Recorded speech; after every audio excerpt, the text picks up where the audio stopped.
तो केस तो उन लोगों के ऊपर होना चाहिए था कि जो जिन लोगों ने हमला किया था, जिन लोगों ने माहौल को बिगाड़ने की कोशिश की। किरासन तेल डालकर इस तहजीब को जो नष्ट करने का प्रयास किया जा रहा है, झारखंड की जनता बहुत गंभीरता से देख रही है और जिन लोगों के उत्प्रेरण के वजह से यह घटना घटी है, उन लोगों को चिन्हित करके उनको भी कानून के समक्ष लाया जाएगा। गिरिडीह के गोड़थंबा इलाके में होली के दिन दो पक्षों के बीच तनाव का मुद्दा मंगलवार को सदन में भी गूंजा। जब होली की छुट्टी के बाद कार्रवाई शुरू हुई, पहले सदन के बाहर और फिर अंदर बीजेपी विधायकों ने जोरदार हंगामा किया। जैसे ही कार्रवाई शुरू हुई, नेता प्रतिपक्ष बाबूलाल मरांडी ने इस मुद्दे पर सरकार से जवाब मांगा, लेकिन सरकार ने प्रतिक्रिया नहीं दी।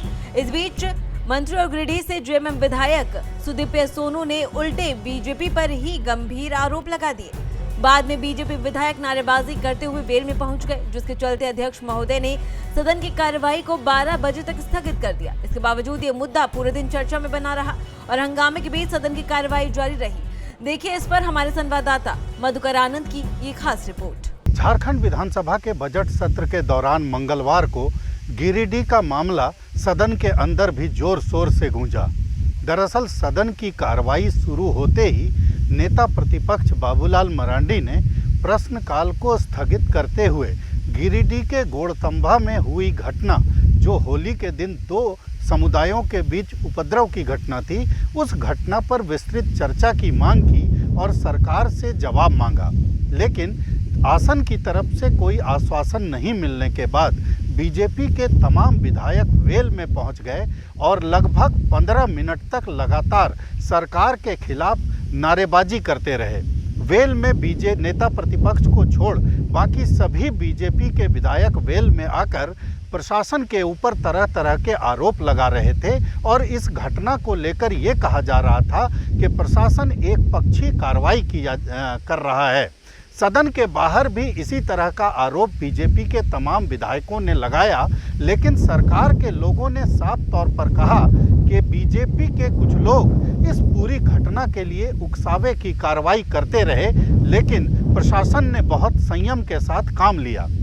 सदन के अंदर तमाम मांगों के बावजूद, तमाम तरह की बातों के बावजूद किसी भी तरह सरकार जवाब देने को तैयार नहीं हुई।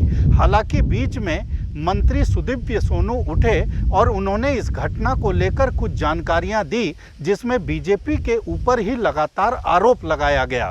उसके बाद संसदीय कार्य मंत्री राधाकृष्ण किशोर ने कहा कि गृह मंत्रालय का बजट आने वाला है, उस समय में इस चर्चा को कराया जा सकता है। लेकिन बीजेपी के लोग नहीं माने और लगातार वेल में हंगामा करते रहे।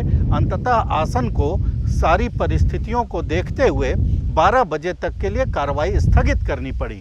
12 बजे के बाद प्रश्नकाल शुरू होने के बाद भी बीजेपी के विधायक बीच बीच में इस मांग को लेकर हल्ला करते रहे, लेकिन प्रश्नकाल भी सामान्य तौर पर आगे चलता रहा। भारत एक्सप्रेस के लिए कैमरामैन धर्मेंद्र के साथ मधुकर आनंद, रांची।